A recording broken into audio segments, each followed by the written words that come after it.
All right, go ahead. I'm ready. Ready, Shane? Yes, sir. Your Honor, at this time, and I know that we've had previous motions on this matter to exclude this witness, but at this time the defense would request a mistrial. It has become evident and clear that Martha Jane Barton has broken the rule of sequestration, and she has watched court TV and various apps and YouTube, and it has controlled what testimony that she is about to testify to today. She has seen every bit of this trial, and she is going to come forth and she is going to so taint this trial in front of that jury that my client cannot receive a fair trial. She is so prejudiced that we cannot overcome it. So at this point, Your Honor, I would simply ask for a mistrial. Judge, I think you've already ruled on this. It's not, if there is a violation, first of all, she was on each party's witness list. She was never subpoenaed by either party. There was an informal agreement that if we needed her, she could testify by Zoom. No one technically did anything to make her a witness. She was mentioned, so I don't think she's in a technical violation of the rule of sequestration, but I trust that she's going to be so candid and authentic when she testifies. I'm not concerned about the court charging however the court would like. I think any motion for a mistrial is not right. And also, as the court has already discussed and entertained and heard the law, that any type of violation of the rule of sequestration would go to the weight and credibility of the witness and would not go to the admissibility.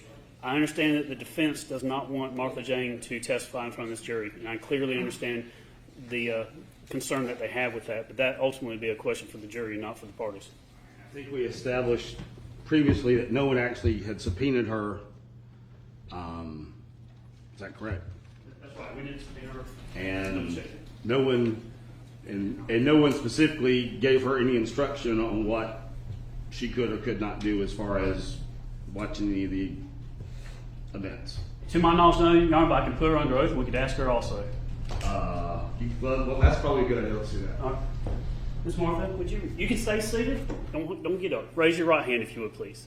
Do you solemnly swear or affirm that the evidence you're about to present in this matter shall be the truth, the whole truth, and nothing but the truth, so help you God? I do. Ms. Martha, state your full name for the record. Martha Jane Barton. We're going to ask you some preliminary questions, not going into the other stuff, but in all fairness, the judge and the attorneys would like to know, did you ever receive a subpoena in this case? No, No one served you with any documents or anything? no. I think you talked to our office with Ms. Frankish one time over the phone I did. a couple of weeks beforehand. Outside of that, did you talk to any of the defense attorneys? No, And did you hear from anyone else in the case about this case prior to trial? I have not. That's all I have to say. No, Your Honor. All right. Okay, any additional argument, Ms. Weir? Additional argument, as this issue of having to be under subpoena for sequestration, I don't think the law is actually clear on that, so we do not accept that that is what we must follow. Of course, that can be taken up in another court at a different time, but we still, of course, object to that premise by the court. And furthermore, if she is allowed to testify, we are requesting, and we need to put this on the record, we are requesting a charge to read to the jury before her testimony, letting the jury know that she broke the rule of sequestration, and she has watched this trial, and you are to determine the weight and the credibility of the witness. Judge, may I reply? No, that's all right.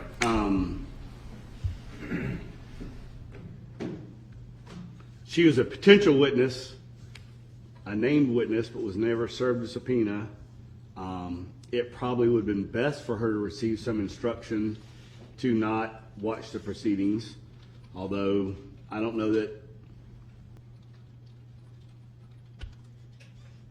that is another issue that none of us have gone through before, and maybe next time we will do it a little bit differently. But there was definitely no intentional violation by the state that would justify a mistrial.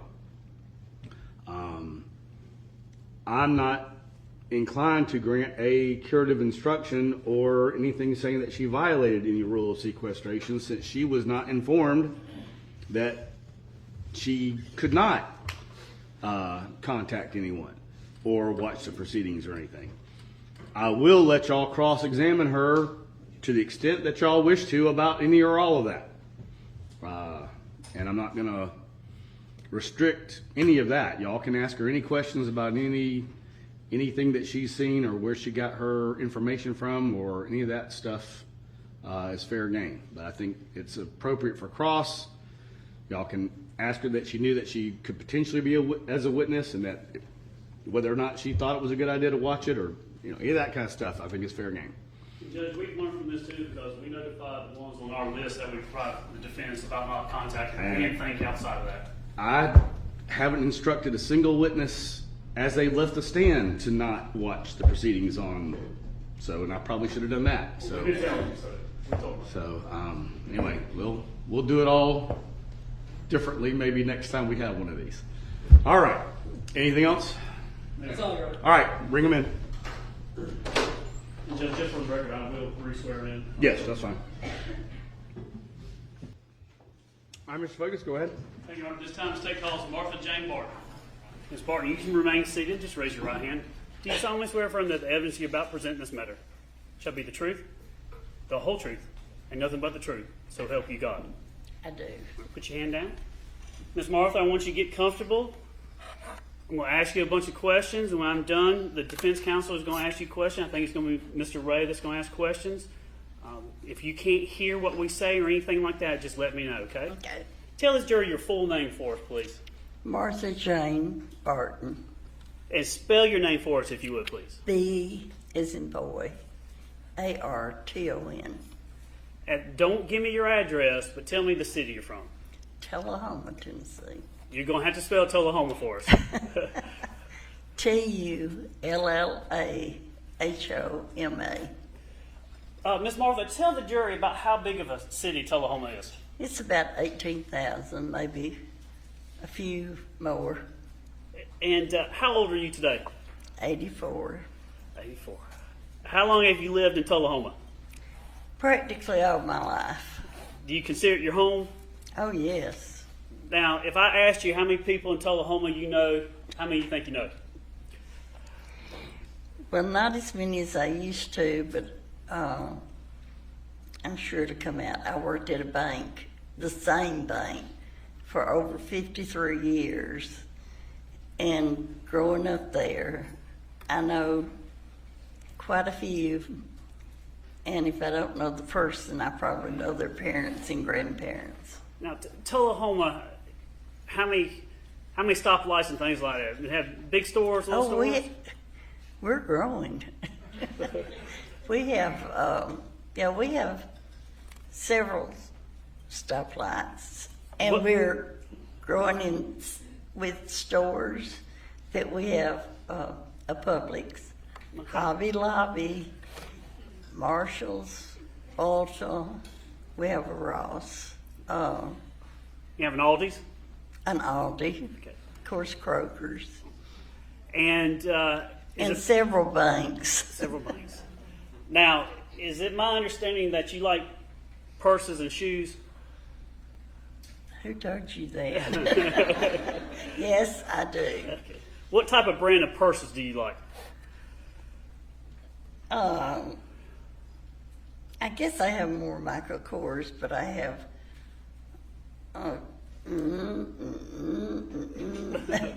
You have a lot. Yeah, I have a lot. And Too many. Now, when you're in Tullahoma, do you have an opportunity to go out much these days? Or Not now. For about, with COVID, and then since then I've had a lot of health issues, and so I don't get to go out. Would you just tell the jury about? I know you have some heart issues. Just briefly, what kind of heart issues have you had? I'm going to ask you some questions later on, but just tell us about that. Open heart surgery with aorta valve replacement, and then about a week later I had to have a pacemaker put in. And I still have heart issues. I have another valve that's giving me problems now. I've had COVID twice. Since then, I've developed COPD and emphysema, and that's why my voice is like it is. I also have macular degeneration and have to have injections in my eyes. Okay. Did you take your medicine today? Did you Pardon? take your medicine today? I did. All right. If I start going too fast, sometimes I get going fast, just raise your hand and I'll slow down, all right? Okay. Tell me, what kind of education do you have? 1 year of college. What did you study in college? Well, actually, I meant to study psychology in the first year. I didn't, and then I quit and went to work at the bank. We were neighbors to the people that back then, you know, they owned the bank. And so one day I was in there and the president of the bank asked me if I'd like a job. So I took the job and stayed. When you started working at the bank, what kind of job did you start with and what did you end up doing? Oh, well, back then you started posting accounts. And, What's posting accounts? I don't know what that means. well, checks and deposits, the people's checks Okay. and their deposits. And all the accounts or everything was done like a ledger, like A's and B's and C's and D's, like that. So Like you a book ledger, old paper ledger? Oh no, you had a cardboard, a heavy piece of paper that you'd put down in the machine, and so you would put in the checks to take off and add the deposits. And then I went from that to running the proof machine, which A proof machine? which proves the work that goes through. Okay. Then I started as teller. Then I went to being over all the tellers and over the vault. Went then to doing just CDs and IRAs. And then the last, I think 16 years, I was a branch manager. Okay, you managed the bank? Did you enjoy that? I did. Did you like working at the bank? I did. I like being with people. Are you a people person? I am. Now, did you work, you said 53 years at the bank? Is that pretty much the main place that you worked? I started out at the old building. They built a new one. And then after that, I went down to the branch. So actually, I worked in 3 different buildings. How many people kind of were employed when you started, and how many people did it grow to the bank? Oh, we started out with probably 10 or so, maybe 12. And there were over 40 when I left. Did you know them all? And I did. That's how I know half of Oklahoma. They had worked at the bank at one time or another. They come in and see you. Now, do you go by Martha Jane sometimes too? Mostly Martha. Yeah, Martha Jane's fine. Okay. Now, I've heard that you go by something else. I was just told, Miss Monica told me this morning, I think I caught it yesterday when we were talking, but do you go by Marty also? Marnie. Okay. Is that, how do you distinguish when someone calls you Martha Jane versus Marty? What does that mean to you? Martha Jane is the people that I knew a long, long time ago, family. Okay. When my nephew was born and he just turned 59, and his mother and daddy referred to me as Aunt Martha or Aunt Martha Jane, he started calling me Marnie. And so really for about 13 years, his sister wasn't born until he was almost 13. And he wouldn't let anybody else call me Marnie. He said, "She's my Marnie, not yours." So then when his sister was born, he let her call me that. And so then, well, Roy and I had already married, and then when the grandchildren came along, I insisted that they call me Marnie. Now, has some people referred to you as MJ? You ever heard that? Mm-hmm.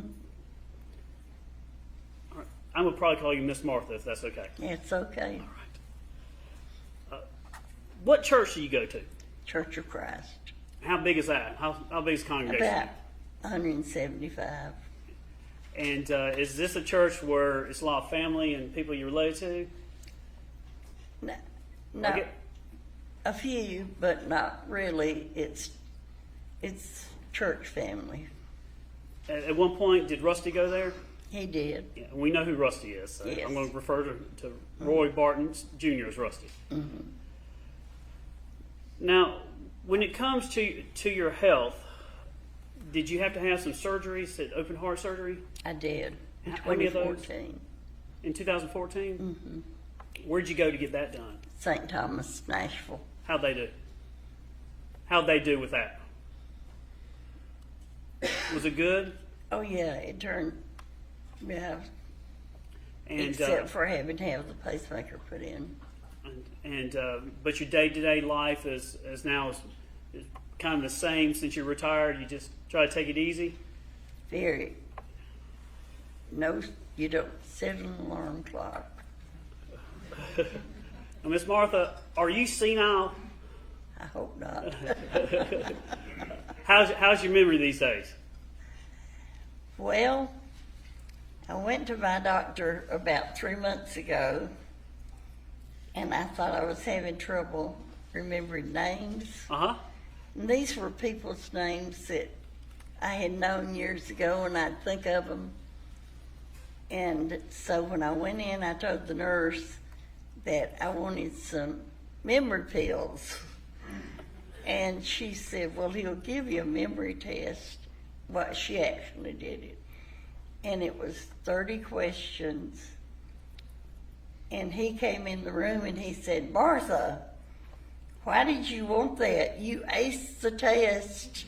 So I said, well, I can't remember names. And he said, well, you're not around people. And these were people, I said, I was paid to remember names. And he said, well, those were people that you were in contact with every day. So he helped my feelings. Oh, good. I want to talk about your late husband. Okay, And I know this I is like to talk about it. I know you do like to talk about Mr. Roy. So let's talk about Mr. Roy. Roy Barton Sr. If you would, just tell the jury when you met him. What year was that? I had known him. My sister had worked with him several years before. And in 1975, I went to a class reunion, and he was there with another girl. And I promise you, I did not flirt with him. I don't even know. I mean, I know I spoke to him. But then that was on a Saturday night. Sunday afternoon, he called me. And my first thing, no, you know, you're going with someone else. And he assured me that they weren't in any permanent, steady, engaged relationship. They wasn't going steady with her, huh? No, but I still wouldn't go out. I said no. So he told me that he had come home talking about me, and Rusty, who I had known since he was a little boy because of coming in the bank, had said, Daddy, call Martha. And then he said, he just left, and he said, don't forget to call Martha. Well, I thought, well, if he said it was okay, you know, it was okay. But he came out to my house, and we talked on the phone for 2 or 3 weeks. What year did y'all get married? We married in 75. 75. How old? Oh yeah, when we got started, he was very pushy about. He proposed, and How long were y'all married? almost 39 years. And how old was Rusty when y'all got He married? was 22 or 23. And did Rusty live with y'all in the beginning? He did. And Rusty is he? I guess technically your stepson, but are you close to him? I am. Do you love him? I do. He's been very good to me. Are you? How's it going to be when you have to talk to him again? I don't know. Not looking forward to that. I'm not. Now I want to ask you a question. Melody Walker Farris here. Do you see her in court today? I do. Do you love her? I do.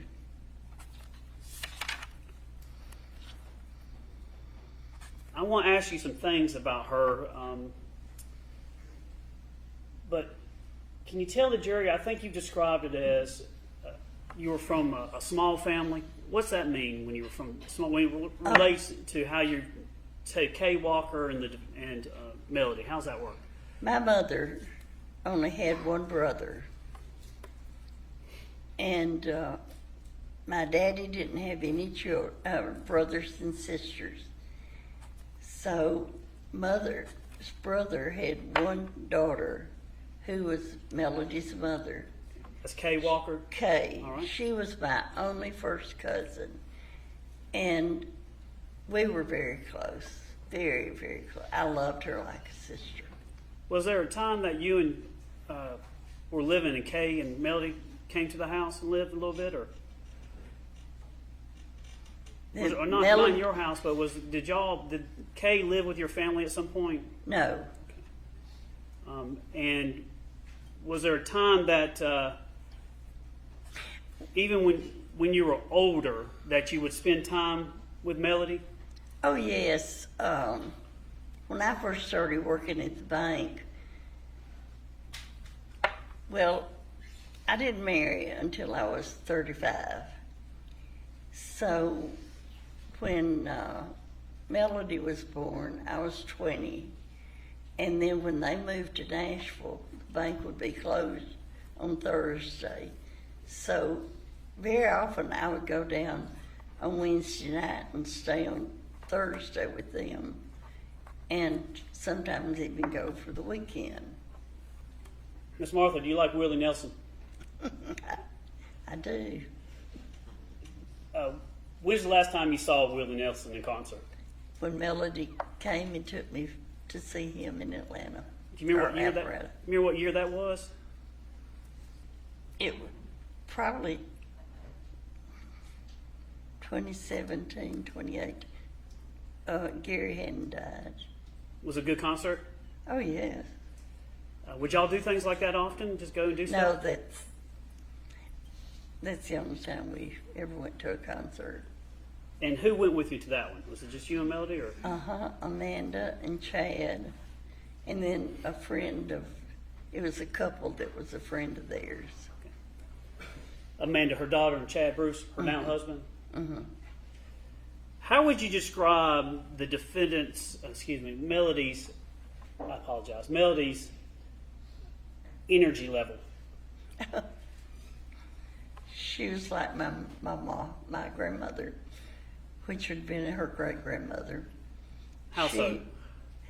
My mom was never still, and Melody wasn't. She worked, she kept a good house. Her yard was southern living, and when she would come up to my house, she would do things for me. What type of things? The time she brought her power washer and washed the patio, the front sidewalk. She did all my patio furniture. She repainted it. She helped me clean out. We have a separate garage, and we got a dumpster, and she helped me clean that out after my husband died. Melody's family, right? She is family. Would you welcome her could she come into your house even when you weren't there? Oh, yeah. Did she have a key to your house? She did. Did you try to limit her access to your house in any way? No, she was very good to come up at, my husband had one stroke, and he got better from that. But he also was diagnosed with Parkinson's. And then he had several sick spells, and where he'd be in and out of the hospital. And then he had a second stroke and had to go to the hospital and never came back. But she came and took me to Nashville for my doctor's appointments. And my cardiologist in Tullahoma arranged for me to have as many things done in Tullahoma as I could. He knew the situation. I had been a patient of his, my mother and my husband had. And so for convenience sake, but for those things that I had to have done, she took me to Nashville for that. Because of her energy level, did you ever say to her she needed to get her a thyroid check? I did.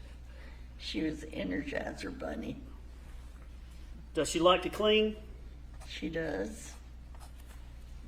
On a scale of 1 to 10, 10 being the most immaculate, loves to clean, and 1 being as dirty as she can be, where would you put her on her 10.5. Now, did you know Gary Farris? I did. What'd you think about him? I like Gary. How many years did you know him? Well, since I got married. So about 38 or so? We went for periods of time that we weren't around them as often, but we went down for when Chris and Scott was born. Of course, then they moved to Birmingham, and during that period, we didn't see them as often. But no, I was very fond of Gary. Was Gary good to you, bad to you, or something else? He was always nice. He came to Tullahoma to visit us a few times. Of course, she came more, but no, he came too. How would you describe how Melody felt about Gary? In later years, they were distant. Ms. Martha, let me ask you a little bit more straightforward.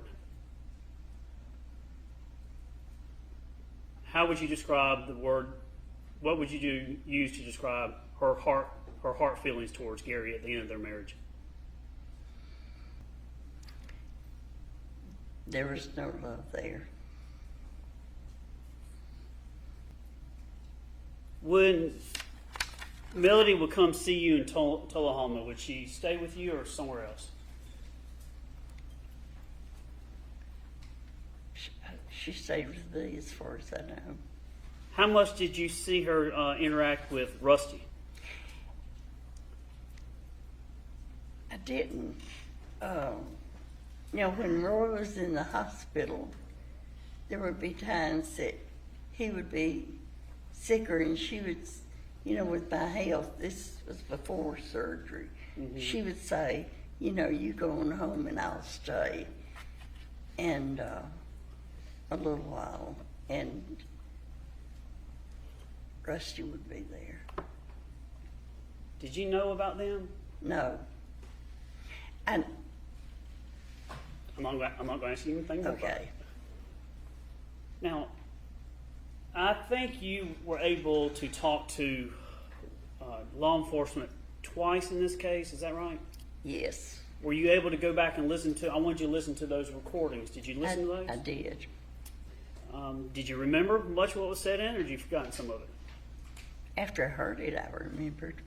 I didn't before. Do you remember when I think was the first law enforcement that came out and talked to you, was it the TBI? It was. How were they? I think that was July 6th of 2018. I don't know what date, but they came Would it be It was at night. after Yeah. what was Yes. going on with Gary? Yes. Okay. Just tell the jury, how were they with you? They were very nice. They mostly asked personal things, you know. Do you remember it was a tall, a short guy about my size and a tall lady? Do you remember them? I do. Do you remember their names? I didn't actually No, remember names. I do not remember their names. Were they mean to you? No, Okay, I'm just asking. Now, when you talk to they them, were kind. go ahead. No, they weren't mean. Were, I mean, were you nervous? I was nervous. You ever talked to law enforcement like that before? In the bank, a lot of times, or I wouldn't say a lot of times, but on occasion, we would have an officer, an FBI agent come in and flip his badge over to you to ask something, and it was like, yes, sir, you know, what can I do for you? Now, you were a little hesitant to talk to law enforcement about what happened to Gary, what you knew. I was. Tell the jury why you were hesitant. I had been told that an attorney had told me not to talk. Who specifically told you not to talk to law enforcement? Melody told me that the attorney told her. But did you end up talking to them? Did you talk to them when they were there? I did. Did you know any facts or details what had happened to Gary the first time you talked to the two? No, Did anyone tell you facts and details about what had happened at that time? they told me what I suggested wasn't true. And what at that time did you know? When you I talked, knew that he had died in a burn pile. did you know anything about a bullet? No, Did Rusty give you information? no, not then. And did you talk in detail with Rusty about what happened? No, Did you talk in detail with Melody about what happened? she would not really in detail. No, not. I never asked the details because she insinuated that they, had just found him. So I thought I believed her. You had no other reason to? You had no other evidence, right? No. Judge, this time on contender evidence states M. Barton 1 through 16, if there's no objection. All the exhibits. 1 through 16.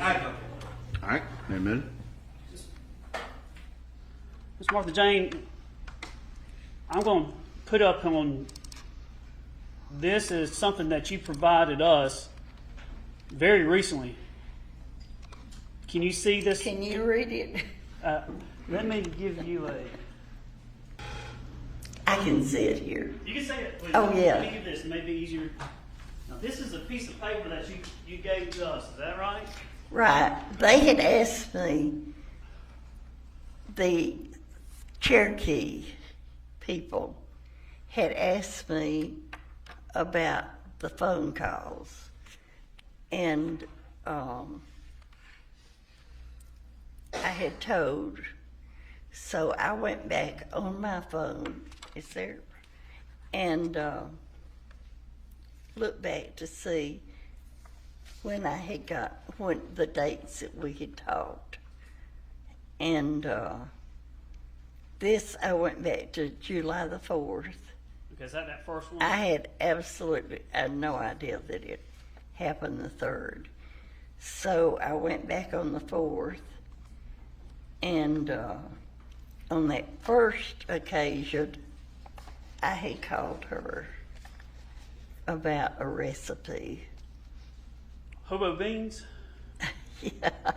I didn't know if you drained the beans or not. I was going to make it to take to a church on July the 4th. They were going to do hot dogs and hamburgers, and we were going to take sides. Okay. So I thought, well, that'll be a good recipe, but I didn't know if you needed to drain the beans. And that was my conversation. And then these are the other dates that you Then found in your these were record? the others. She had called on the 5th twice, Okay. and that was from her phone. And then the 6th, she called me from Jackie's phone. All right. And then the 6th from Amanda, 6th from Jackie, All right. 7th, twice on the 7th from Jackie, twice on the 8th from Amanda, and on the 9th from Amanda. All right. And then you put this down on, I wrote it just, on the back of one of your, I had box of stuff ordered looks like. something, hadn't I? Imagine that. But I did this because they had asked, and I didn't know if they'd come back. And of course, the phone doesn't hold that forever. now because of rules of evidence and things like that, we tend to listen to the recordings and things like that. But I noticed that, you remember when the TBI was there on July 6th in July, the first time you talked to them? Mm-hmm. When they were leaving, you asked somebody about, you asked them, did they know a Jason? Remember that? I did. Who's Jason? He's an investigator for Coffee County. I know him. I know his mother. I know his grandparents. I knew his aunt and uncle. And so You just had I just said, do you know Jason? Denby. And, oh yeah, they knew him. They know. Now, on, I believe, July 10th of 2018, the second date, after you talked to the TBI, some detectives from Cherokee County, Georgia, came out and talked to you. Do you remember They that? did. They did. Do you remember Detective Hayes? I remember the name. Remember Pope and Hayes? I do. What was Detective Pope like? Well, he was nice. Did you have a good conversation? I thought so. Were you still under the same impression that you weren't supposed to be talking to him? I was. Did you talk to him though? I did. You didn't know much more details though? Oh, I didn't know anything else. Now, I want to ask you, and it's okay, I want you to just tell the jury, have you been watching the trial on TV? I don't get up until about 10 in the morning, and you all are an hour ahead of us.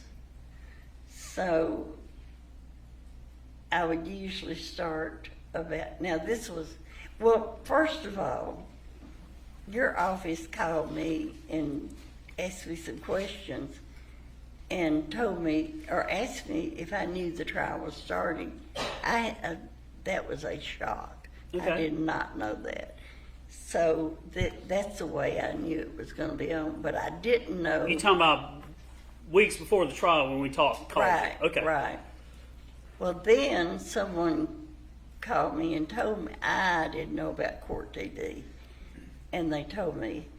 So I looked and finally found that may not even have been the first day. How'd you look?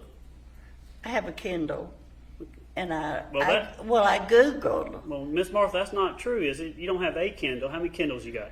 Well, I have two. I have two of everything. Did you bring the two with you I did. to read? All right. So did you Google it or something? I Googled Court TV, Melody Walker Farris, Cherokee County, and I finally found, and I don't even know what the first was, and like I said, this would have been after 10 o'clock. How much of the trial have you? Now, I did, and then let's see, this is the third week, is it? yes, ma'am. I didn't watch any after I talked to you all. Talking about last week. Yeah. Did we tell you to stop watching? Mm-hmm. Okay. Up to that point, had anybody told you not to watch it? No. Okay. And did you see Rusty testify? I saw part of his testimony. How did that make you feel? Disappointed. After seeing Rusty testify, did you make a phone call to Cherokee County? I did. How did you, who did you call? Well, I Googled Cherokee County Detention Center, and it came up 3 names, sheriff and their number. I don't remember the second, and then the criminal investigator, and I called that number. How were you feeling when you called that number? Oh, I had a heavy, heavy heart. Did you sleep the night before? I have worried about this for a long time. Do you remember who you, I think that was last Friday, October 18th. Is that when you called? Today's Friday. I believe so. I believe it was a week ago today. Now, I have around 10 o'clock our time, so it'll be about 9 o'clock your time. Is that about right? Mm-hmm. Do you remember who you talked to at the sheriff's office? Detective Hand. Hand? Hand, thank you. Now, how was he to you? He was very nice. He told me his name. I didn't even tell him my name. I think I started out with, I have a heavy heart. And then I told him that I had a gun that was missing. And then Well, let me he talk- asked me my name.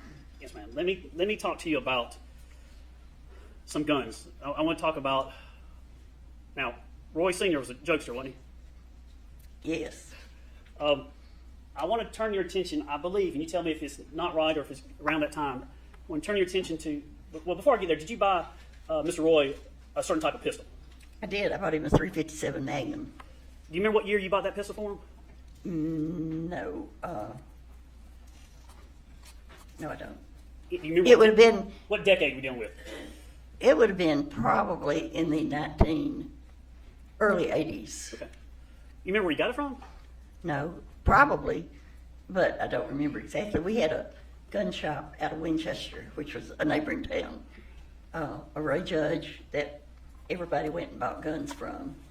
And so you men have a way of hinting and telling what you want.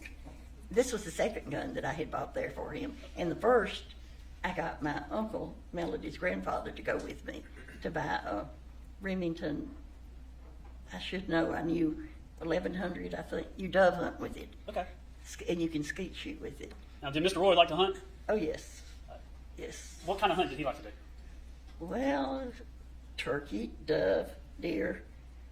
When he was growing up, squirrels and rabbits. Did he and Rusty ever go hunt together? They did. They dove hunted every year. They deer hunted, turkey hunted, and then they made 3 trips to Canada, black bear and caribou. You told me yesterday, I think, well, first time was yesterday, the first time you and I ever met in person. Yes. Mhm. And was I nice to you? Was I nice to you? You were very nice. And you told me about Mr. Roy had a long shot one time. What was that? Oh, it was over 600 yards for a caribou Where was that at? You remember what country? in Newfoundland. Now, at some point, now I want to turn your attention to, I believe, maybe 1979 at Christmas. Going back to Mr. Roy being a kind of a kid or a jokester, did you get a unique Christmas gift that year? I did. Was Rusty there? Yes. First of all, tell us how you would celebrate Christmas with a different family. What was y'all's procedure? Christmas Eve, we celebrated with Roy's mother and daddy. And then on Sunday before Christmas, we would celebrate with his children. And then as they had grandchildren or had children. And then on Christmas Day with my family. And this particular year, Roy gave me, and he had gone and wrapped this, I know he took the paper at his mother's because my Christmas presents were wrapped that matched the tree. And this was this red and white paper, and he gave me the box, and it was heavy. And I opened it up, and there was a gun on top, but there was a brick in the box. And he had the gun. Well, of course, he had to tell me what kind it was. And what kind of gun was it? It was a 38 special, and he said it was called a Saturday night special. Saturday night. Was it a long barrel or short barrel? Short. How short?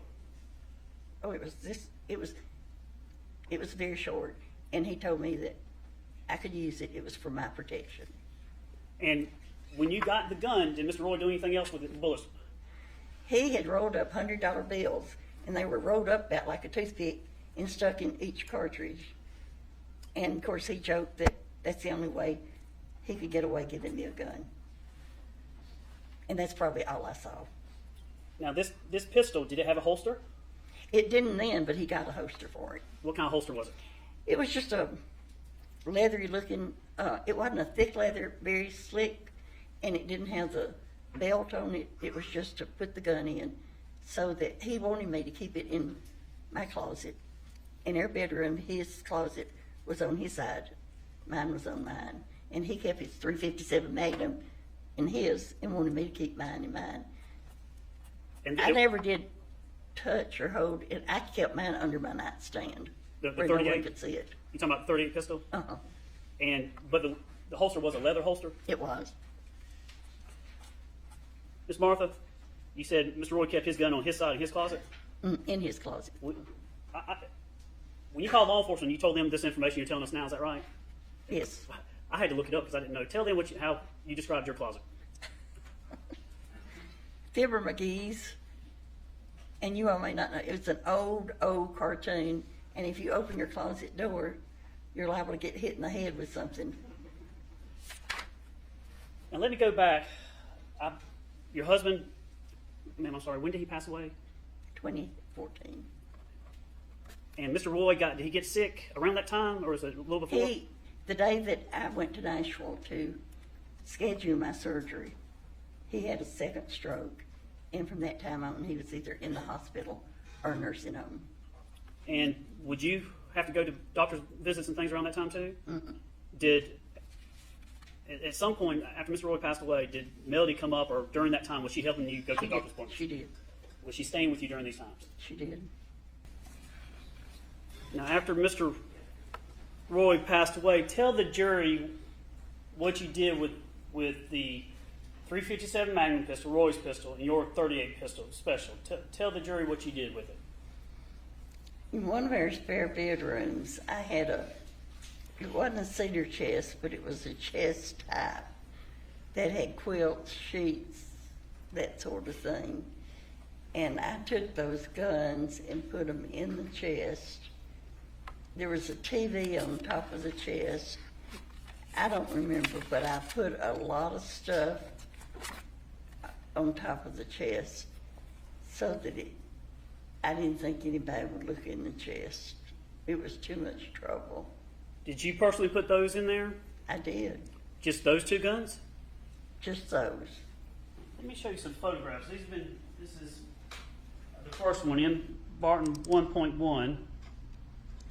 Do you recognize, did we come up and pick you up to come to court today? Yes, And were you there when they were able to take some photographs of this? I was. Tell the jury what this is a photograph of. This is a gun safe that we have. And I guess because those guns had been upstairs and Roy wanted them for my protection, I put them in the chest instead of in the gun safe. This is photograph 2 for you. Did you also find some .38 special ammunition? I did. Is this the box that looked like? Yes. Do you remember what all ammunition you had for the .38 special through the years? On my shells that were there, it was a box that had a TGY, which is an old, it hadn't been in business forever. And that's where my shells came from. But they weren't there. And this is the shells that they opened up while you were there? Yes. And that's 4. Ms. Barton. In Barton 5, those are the box of shells? Yes. Judge, I think I've tendered all those in, but I'm going to tender 5 in too. All right. Objection? No. So moved. Then 6, did the 38 special pistol, I'm going to ask you some questions later on, but just right at the moment, did the pistol go missing? It did. Did you start looking for things in your house? I did. How much did you tear your house up and things in the house looking for it? Oh, I knew that it was only upstairs. And I looked everywhere. Closets, dressers, chests. Do you have how many, you don't have any children, ma'am, I don't. but you have a niece and nephew are close to you? I do. And then, is it Jennifer? Yes. Did she encourage you to look before you came down here for us? Yes. Did you go back and look through the house again? We did a complete search. Does Jennifer love you? She does. She want to make sure you look through the house? Yeah. Now She this is, even said, she called and said, how did you know it was a 38? Well, Roy told me. now this is number 6 for you. It's a photograph of a sock. See that? I do. You know whose sock that is? I don't know whose sock it is, I'm sure. It's Roy's. There were some shells down in it, and he would, of course, he had 4 to 11 hunting coats. And hunting, he had a backpack and everything else that you could imagine for hunting. Did you find anything in his pockets in the hunting clothing? Yeah, I found that, and peppermint candy. He was so afraid he'd get a coughing spell that he'd always carry peppermint candy with him. Judge, I'm telling you, evidence in Barton 8, which I thought previously to, just for the record. All right. Any objection? No. All right. So moved. And Miss Martha, this is the sock with the bullets that you found in there. Right. Did you find any other ammunition for a 38 special in your house? No. But you said some were missing. Were some bullets or ammunition missing?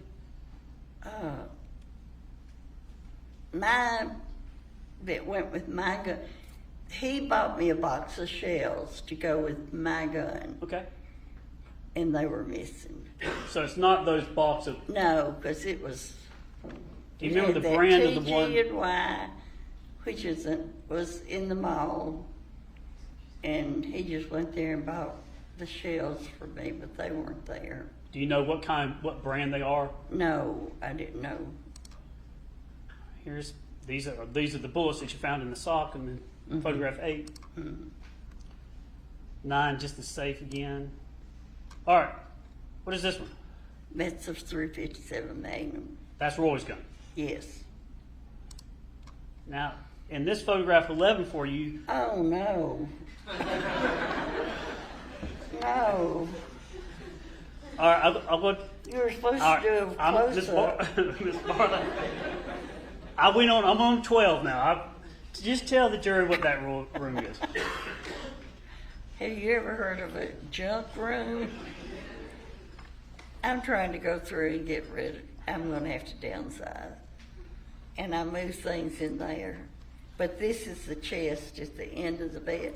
Now, I've still got things piled on it, but I had a TV and I don't know what else. I would get, or I do get, my nephew Bruce, who is, he's 59. And, sorry I told that Bruce. And then Jennifer, my niece, is a little boy, 15. And so he carries things, they both carry things down and carry to Goodwill for me. And as we go through this, tell the jury, this is photograph 13. Is it correct you moved your 38 and the 44, your gun and Roy's gun, you put them upstairs in this in this chest here. Is that right that we see in the photograph? Mm-hmm.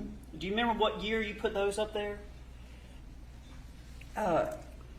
Yes, it was 2019. 2019 that you put them up there? No, it was 2019. No, no, I don't remember exactly. It was after Roy died that I put them up there. So it was after 2014 Okay. that I put them in there. It was 2019 when I discovered they were missing. Okay, that's what I want to. The 38 was missing. What I want to ask you is, and I want to show you a picture. I'm going to go back to it. This is number 13. This is number 14, the photograph. And then, let me back to 14. I'm sorry, Miss Martha. And then, this is 15, just kind of the contents of the chest. As we took them when these were taken recently, right? Yes. After the defendant was arrested in 2019, did you go upstairs to do something with the, I guess, TV and other stuff with this chest? We were taking some things to Goodwill. And so we looked in the chest. And at that time, I had quilts and sheets. And I had it down under. And when we looked, just the 357 Magnum was there. You said, was there a moment that Melody, before she was arrested, before everything happened with Gary, was there a time that she was at your house and you told her where some things were in your house? There were, yeah, yes.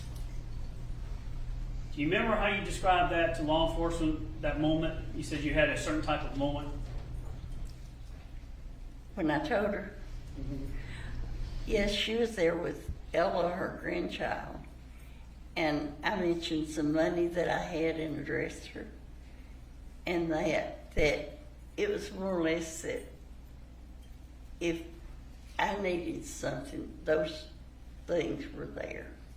Did you talk about where your pistols were? I just told her that the pistols were in there, And Melody was that. in that chest. And do you remember what year that was? No. Oh, well, yes. It was the year that Emily got married because Ella came up Now, in 2016.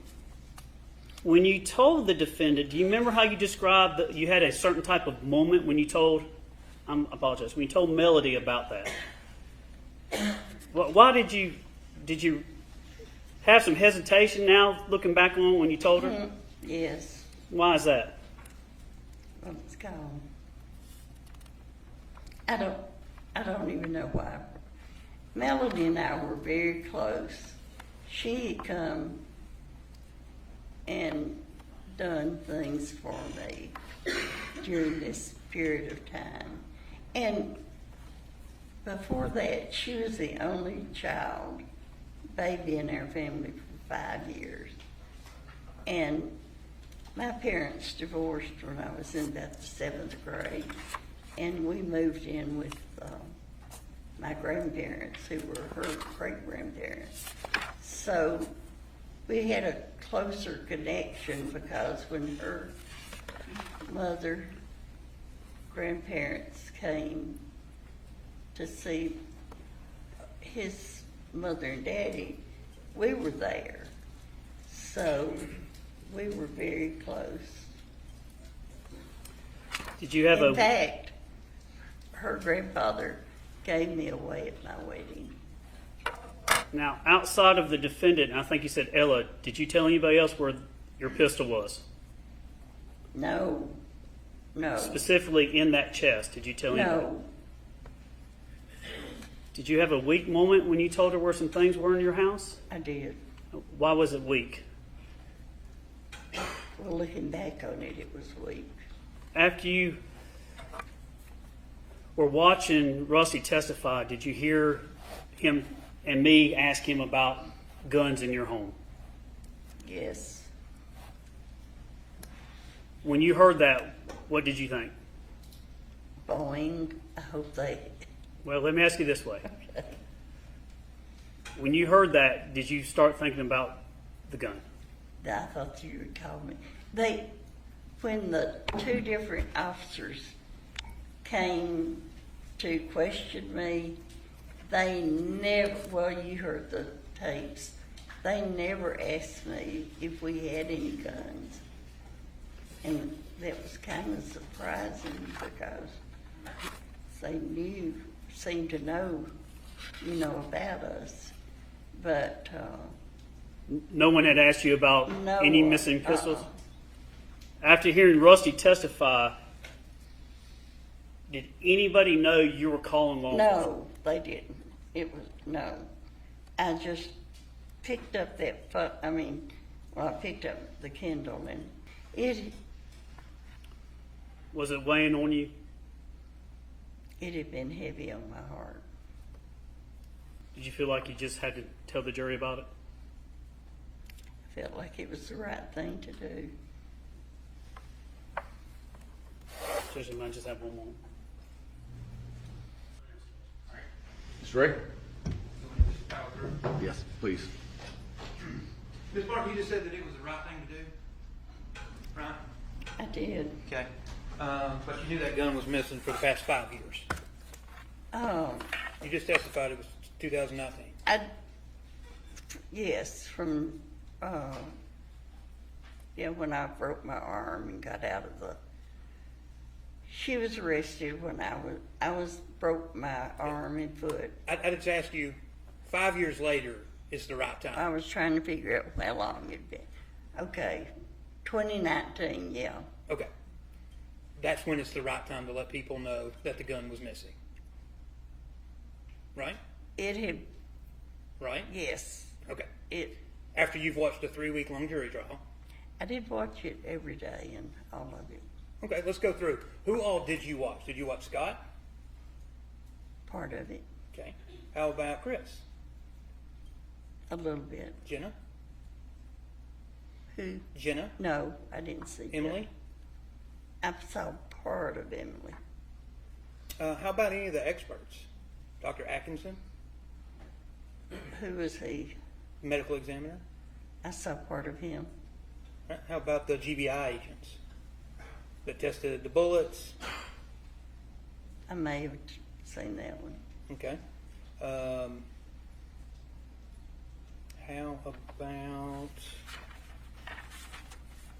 How about Thrasher and all of the forensic people that were at the house? I saw parts of those. Okay. It, How about all the photographs? Did you see them putting the photographs in? no, Okay. Just like they do here. You didn't see that on your screen? no, Okay, I'm going to come back to some of this. So, in 2018, you were investigated, or not investigated, you were interviewed by law enforcement 2 separate times, correct? right, Right. That was by TBI agents as well as Detective Hayes and Detective Boat. yes, Okay. Now, you recall that during your interview with Detective Hayes, you recall Melody talking to you on July the 5th, right?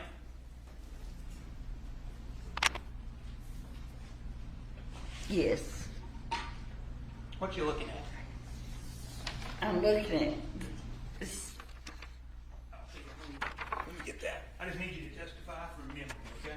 Oh, okay. If I need to refresh your memory, we will. But you talked to Melody while law enforcement was actually at their house, right? No. They didn't come to my house until after 9 o'clock that night. No, I know that. What I'm asking is when law enforcement was at Melody's house, Melody called you on her Oh, phone. from her phone. Correct. Yes, Yeah. And that would have been on July the 5th. yes, Okay. And you told law enforcement that Melody was crying when she spoke to you, yes. and that in fact her world had been turned upside down. That's, Correct? it has, as far as I was concerned. Now going to what Melody never told you specifically not to talk to the police, right? She said their attorney told her to tell people. She told me that the attorney told. Melody's never told you anything to tell law Oh, enforcement? no. Okay. Mm-mm. Now, you've known Gary was shot since 2018, correct? And she said, yes. When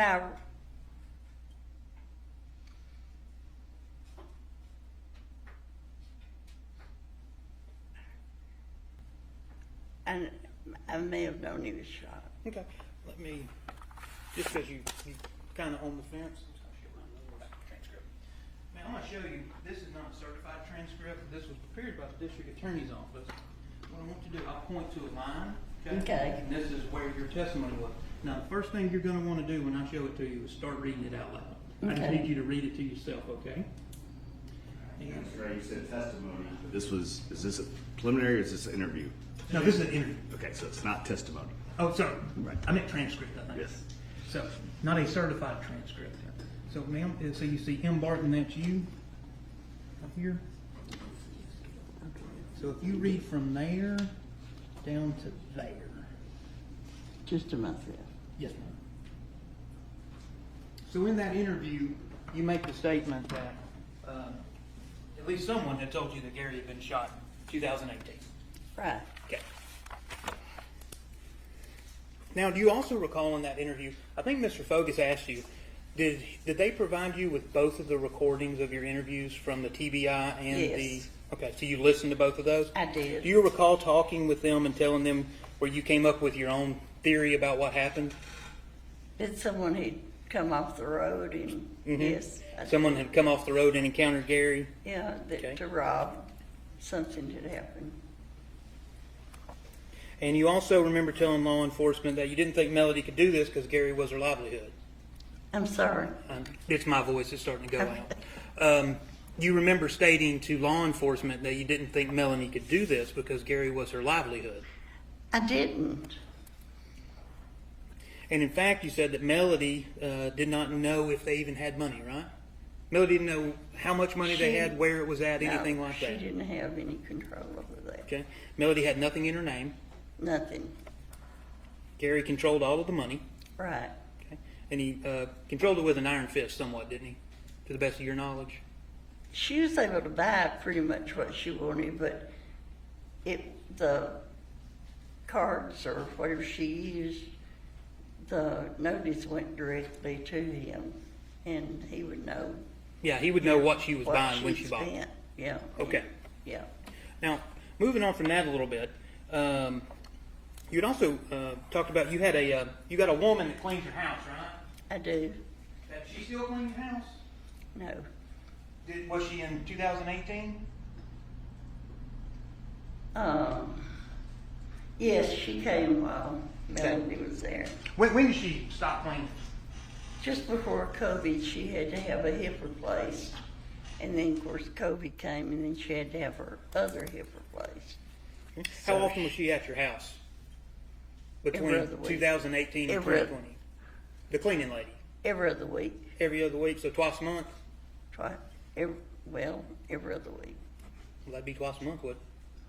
Well, I guess it's the same thing said different ways. well, she just came every other week. Every other It week, did okay. better. Every other week. Yeah. Now, you had this lady, and you actually told law enforcement that whenever you go into the nursing home, you're taking her with you. Yeah, I did. But you also She takes care of me. had some complaints about her, right? She'd move stuff around when she cleaned. Oh, she redecorated it. And you said you couldn't even walk around your own house after she got done cleaning? Oh, no, it wasn't that bad. It was just that she would just move. For instance, she comes and decorates for Easter and fall and Christmas.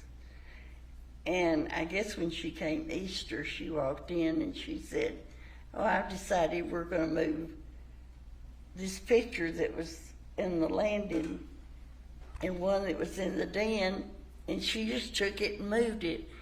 But she cleaned houses for the wealthy people in Tullahoma. Mm-hmm. They had a lot better taste than I did.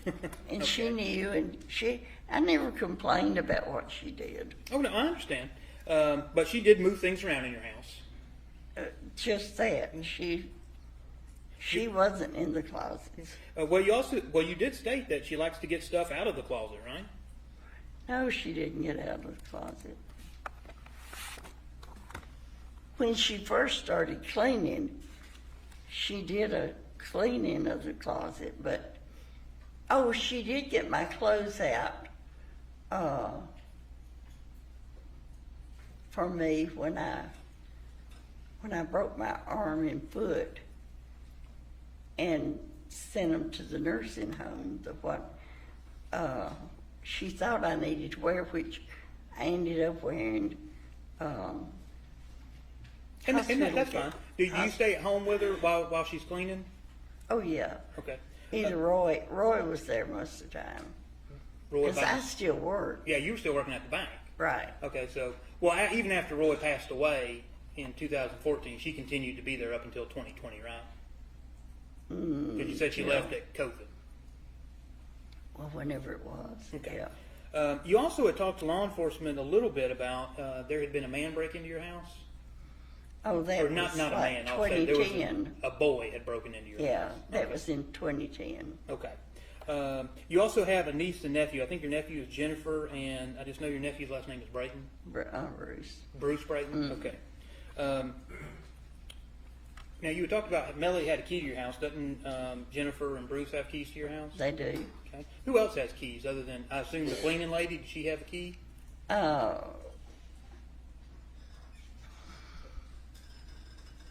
I guess probably did. Roy was always there.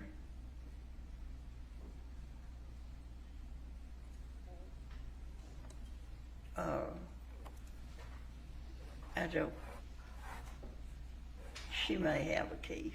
So let's just, and I'm talking, relevant time periods, 2018, 2019. So Melody's got a key, cleaning lady may have a key, Jennifer's got a key, Bruce has a key, and there may be other people with keys. No. Well, you're Rusty. Rusty's got a key. So at least 5 people. During all this time, my niece was not coming to my house. During 2018 to 2019? Okay, but if you weren't there, you wouldn't know she was there, right? Well, no, I wouldn't know, but she And I was just asking, she does in Yeah. fact have a key, though. She does. Okay.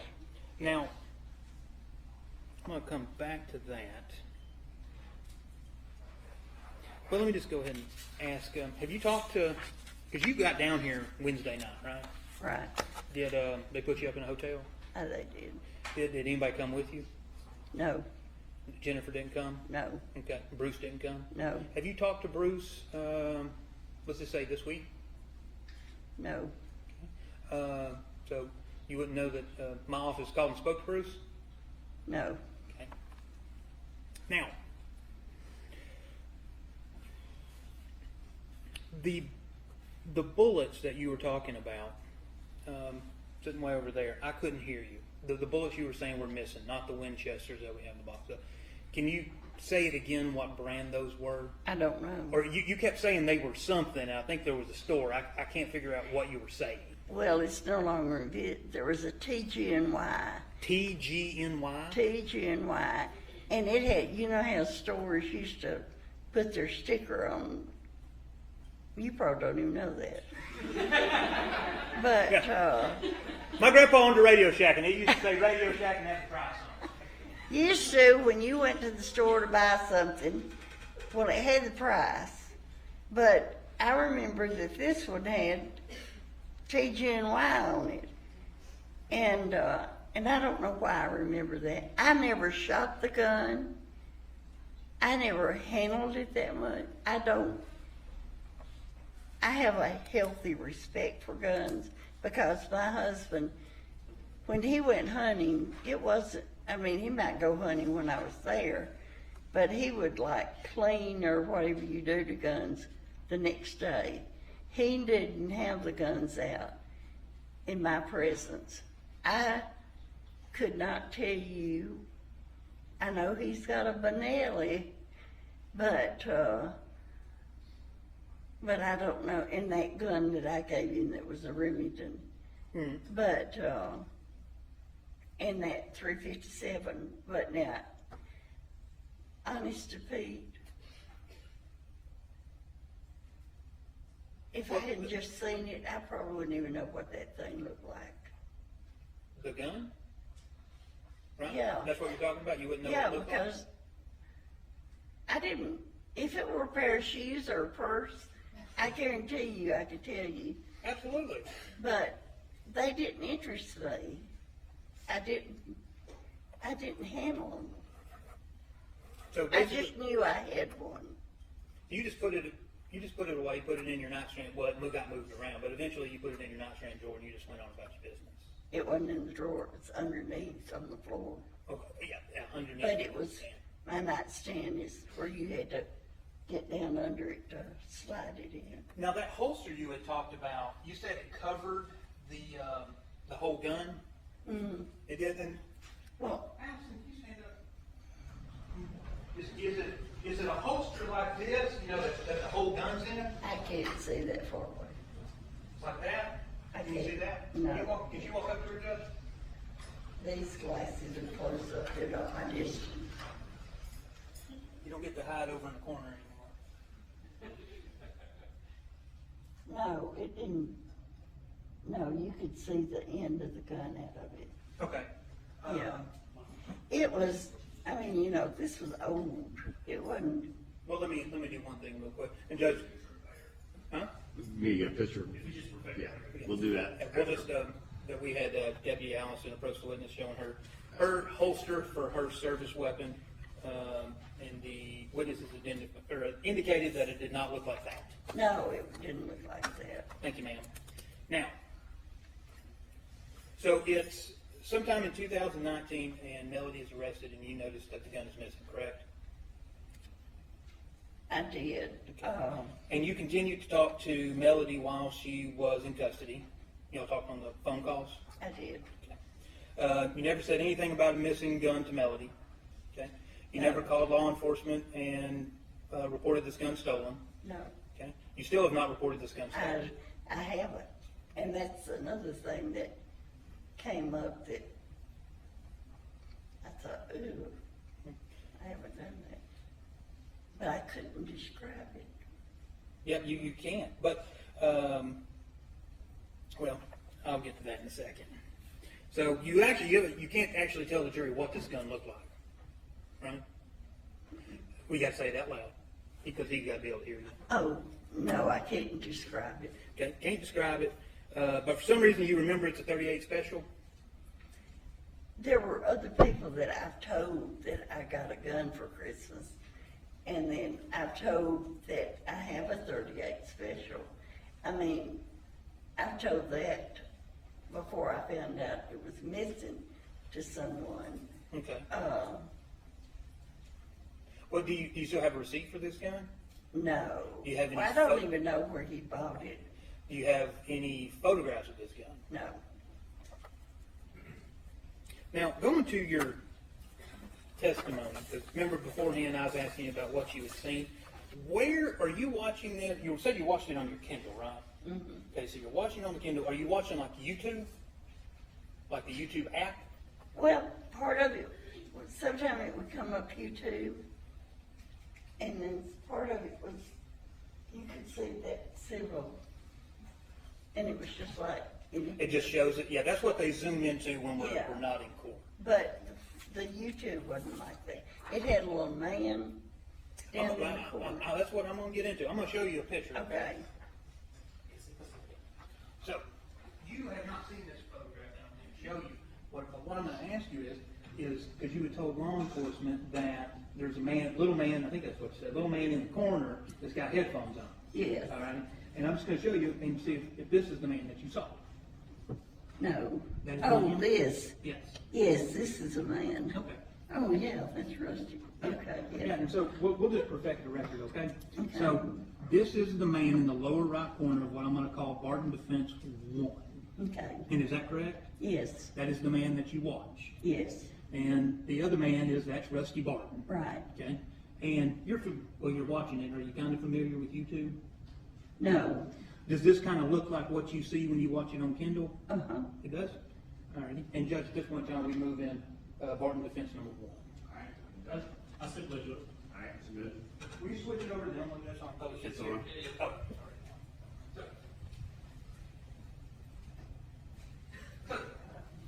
so, ma'am, this is, yet again, this is what you're watching, right? From when Rusty was testifying. Yes. Now, did you watch Scott, Chris, Jen, or any of those people on this same YouTube channel? I don't know.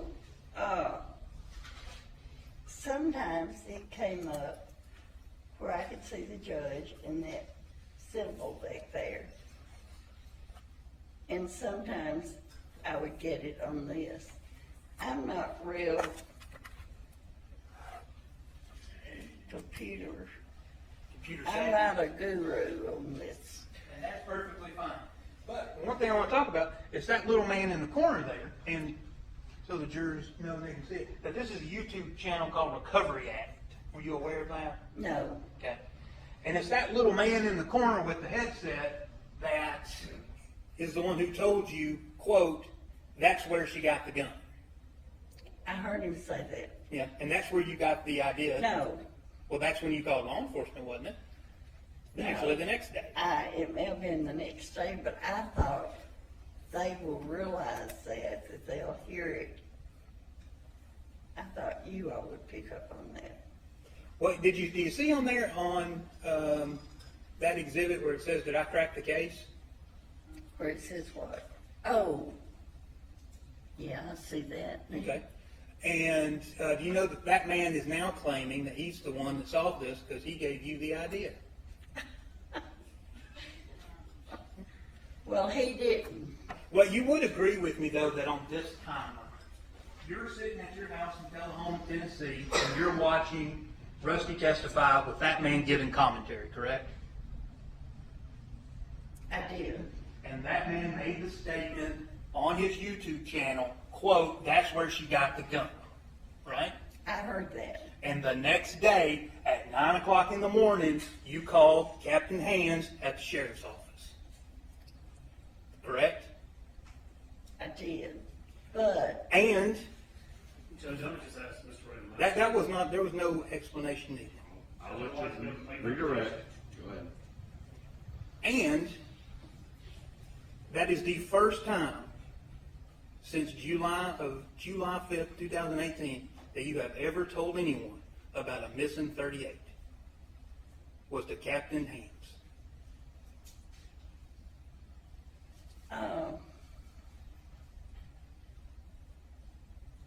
no. Who else have you told?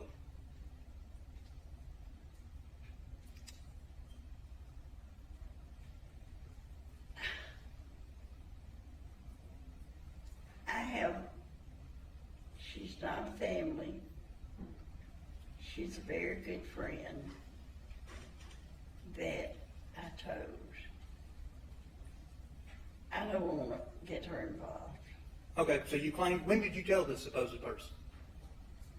It's probably been over a year ago Okay. that this was on my heart, and I felt like I should let somebody know. Okay, so you just let this anonymous person know, right? She's anonymous to me. Not, well, how about, why don't you, Not if, telling. okay, you've got a gun missing, and obviously you're trying to imply that Melody took this gun and those bullets, and that's what she used to kill Gary. So that's important, right? You would agree with me. All right, it's It's super important, right? very important. But what your excuse to this jury is nobody's ever asked you, right? That's what you told Mr. Fogans. Law enforcement never asked you in They 2018. didn't ask me. But you didn't know the gun was missing, But I so there was didn't no know. reason to ask you, right? Well, they didn't ask me if I had a gun. If we had guns. But the point is, in 2019, after Melody's arrested, you know it's missing, right? And you don't say a word. I can tell you why I looked. No, I'm just asking you. I You didn't say a know word. You don't want to know. You didn't say a word to anybody about this missing gun until Friday of last week, right? Well, I have discussed it with one person. Well, let's go ahead and get into that. Now, you claim that you did not know about the affair between Rusty and Melody, right? I didn't know. Well, about hold that. on. What did you know? You told Mr. Fogus you didn't know. I'm going to object and ask Mr. Ray under 611-623. She is 84. I ask him to slow down and ask the questions appropriately. He's got to run across, and I think he's inappropriate. I'll slow him down. Ms. Barton, you testified with Mr. Fogus you didn't know. And so I just asked you if you knew, and you said no, well. So did you know or did you not? I did not know the affair was going on. Okay. Well, what else were you going to say? That I knew that they talked too much, and I talked to Melody about that. That you thought they talked too much? Okay. That she was still a married woman. And obviously, you're not, if this is, in fact, the first time that you learned about the affair, you learned about it while your stepson was testifying on live TV, right? Unfortunately, And along with, does the little man that you watch that makes these comments during the trial that you're watching, did he ever say anything about the affair that you recall?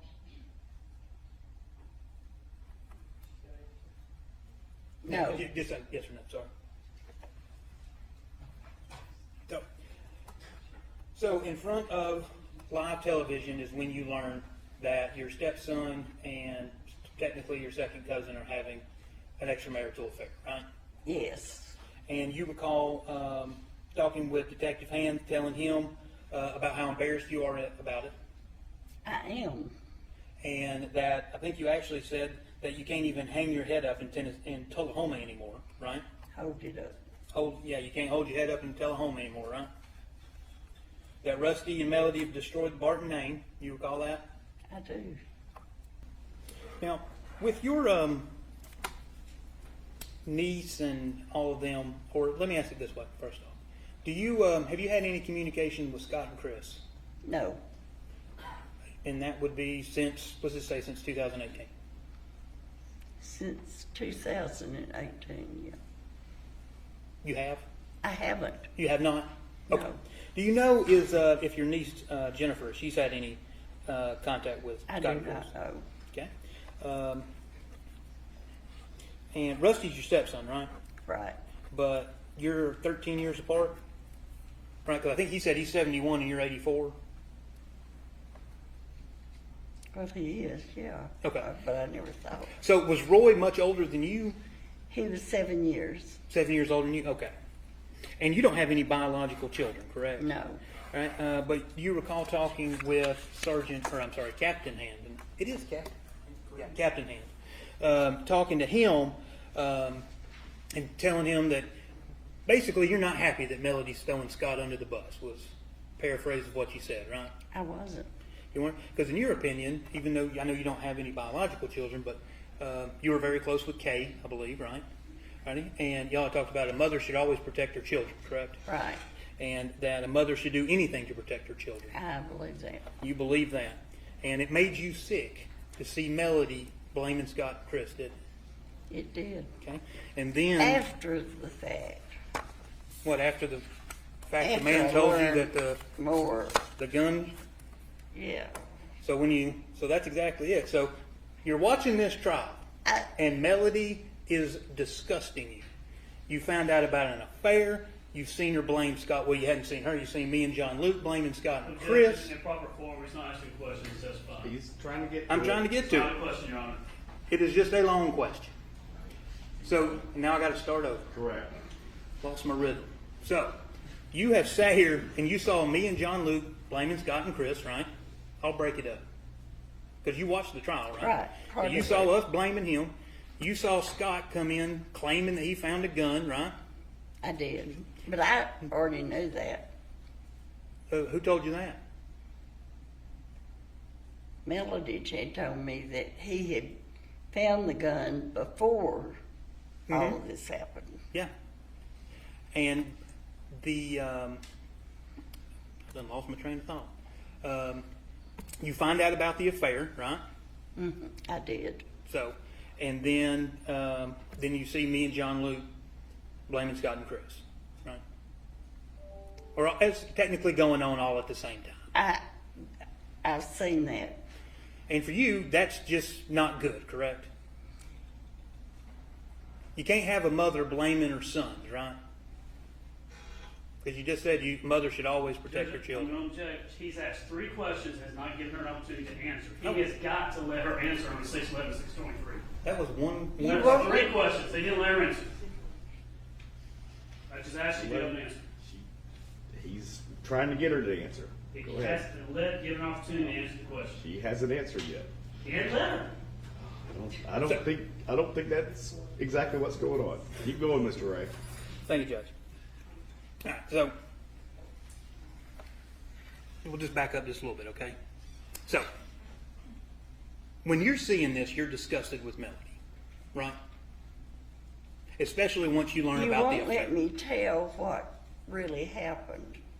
So, No, I'm just asking you, when you learned about the affair and the fact that you already knew she was blaming Scott and Chris, you were disgusted with Melody. Yes or no? I was already disgusted. Not because I knew the gun was missing. But you still didn't tell anybody.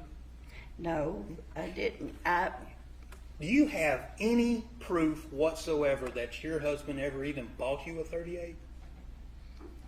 I don't have a receipt or anything like that. In fact, in '79, you didn't have. I'm sure you didn't have to register a gun. I don't even know if he went to, and which I'm sure he did, but he could have bought it off of somebody. I do not know if it were new. I don't. If he hadn't told me what it was, but I know I had a gun then, and I know I don't have a gun now. Okay. And you have bullets for it, right? Yeah. Yeah. And since you've watched the trial, tell me who else doesn't supposedly have a 38, but they got bullets for it. Do you know? No. You weren't watching when we had tendered in somewhere up here the bullets found in Scott Farris' barn and bedroom? No. That there were 38 special bullets? I told you, You I weren't- did not see all the trial. Okay. If you had to guess, have you watched half of it? No. More than half? No, not half of it. Mr. Focus? Just have something I think we need to take up outside the president, just very quickly. It shouldn't take too long. All right, y'all step out for a minute. What we want to do is, outside the presence of the jury, because I don't know the answer to this, is at least 2 times when Mr. Ray was asking you questions and you responded by saying you don't want to know what the answer is. Tell me what that answer is. When I broke my arm and foot and I was in NHC, that's when Melody came up there, and that's when she was arrested. Rusty came in and told me that afternoon that they had arrested her and that Gary was shot with a gun, he said, just like with a 38, and you have both of those guns. I did not know that a .357, well, I said, what?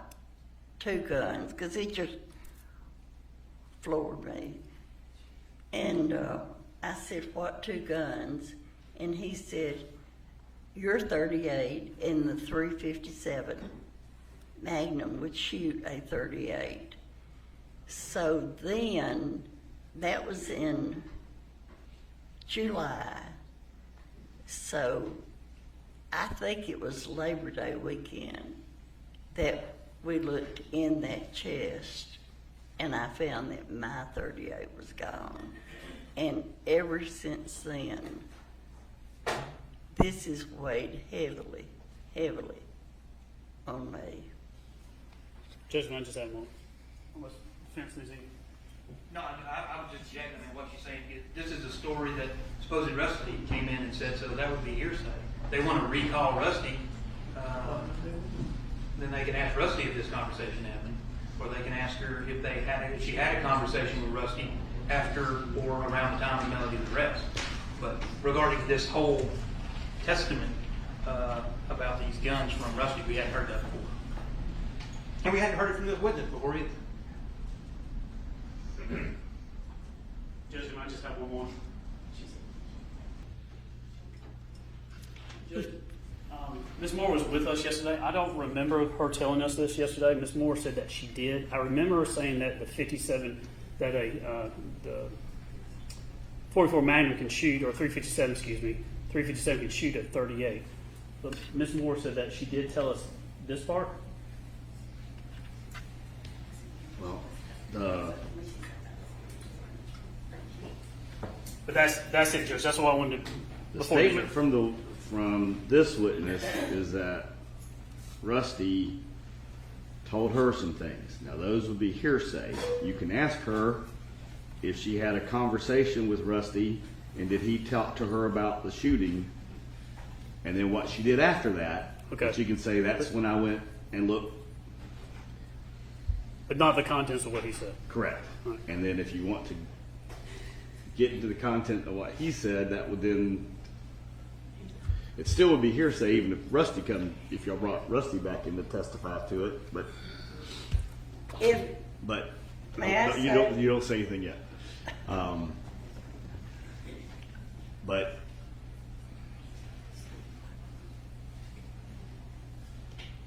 you can ask her if she was informed by Rusty about the 357 being able to shoot the 38.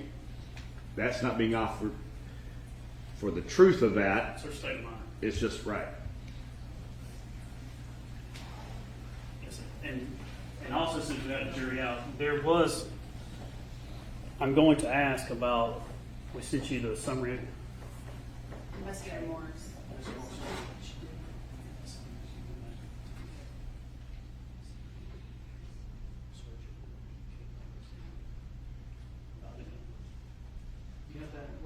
It's rich. It's Monica's investigator's claim. I got a photo and a phone. There was one from, this was last week. Yeah, it would have been on Friday the 18th at 7:36 p.m. That one. Just make sure you know about that. DA investigative report, and you got it on. We just heard Oh, about yeah, I mean, like, if you're just gonna ask her, be like, didn't you tell Kay that the gun is missing? And then I'm gonna stand up and I go, that's weird. You told the only person that's dead. I'm right, Judge. Okay. All right, bring him back in.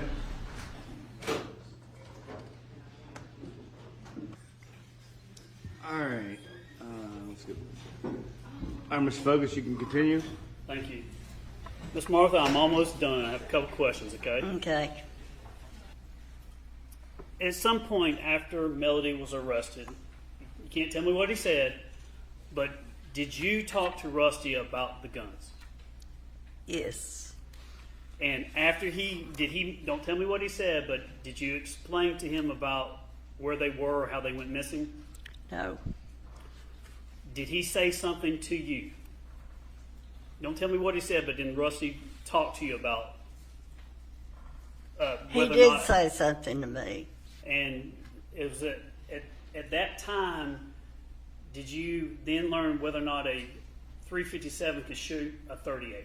I did. You hadn't known before that? No. Was it at that point that other things started going off in your mind, or thinking about connecting the dots or things like that? It did. Now, don't tell me her full name, because I know she's a friend. I don't want to get her involved per se, but tell the jury, the lady that cleans your house, what's her first name? Oh, Polly. What's her first name? I'm sorry, I didn't. Polly. Now, how long has she been cleaning the house for you? Oh, well, now, probably, because she had cleaned about 30 years when she quit. Okay.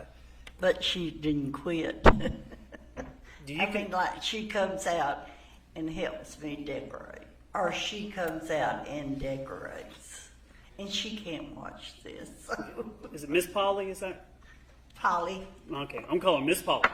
that's fine. Do you consider Miss Polly someone that is a friend of yours? I do.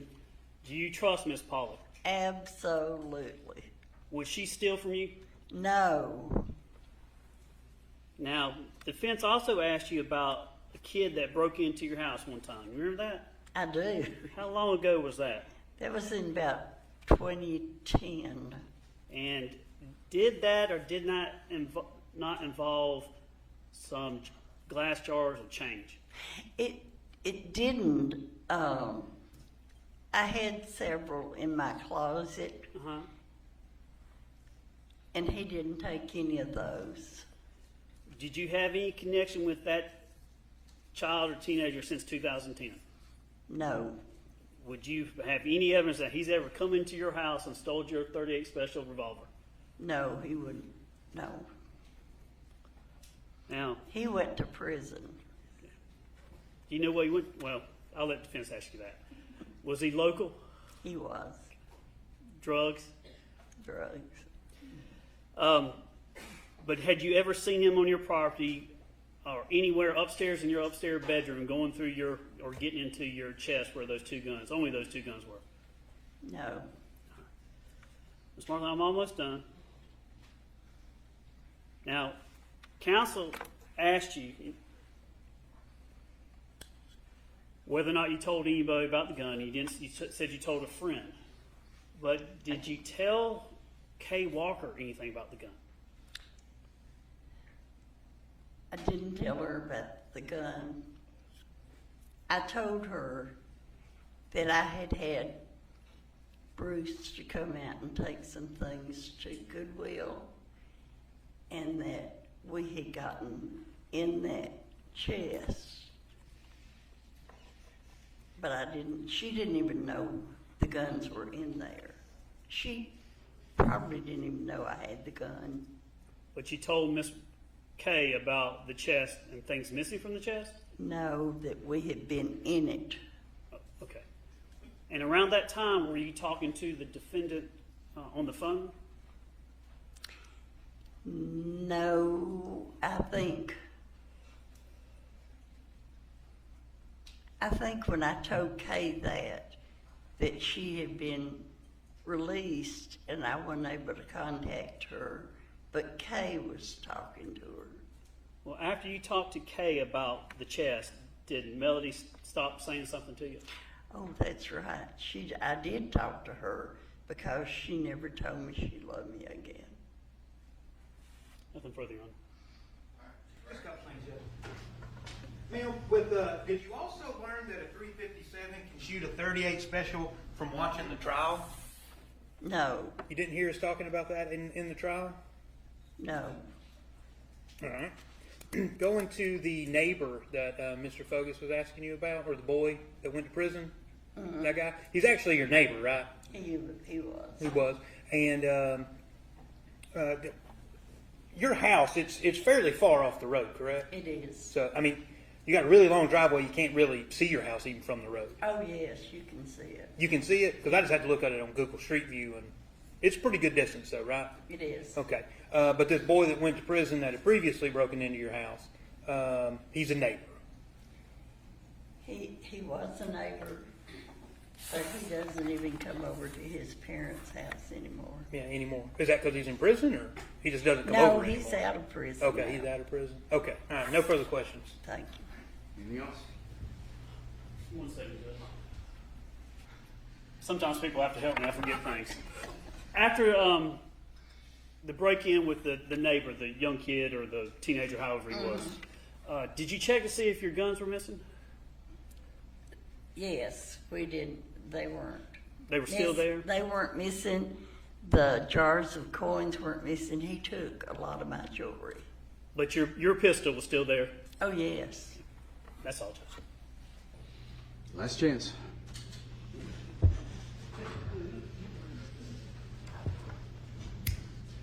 Now, All right, anything else? we ask that you be released. All right, we're gonna break for lunch. Anything else we need to take up?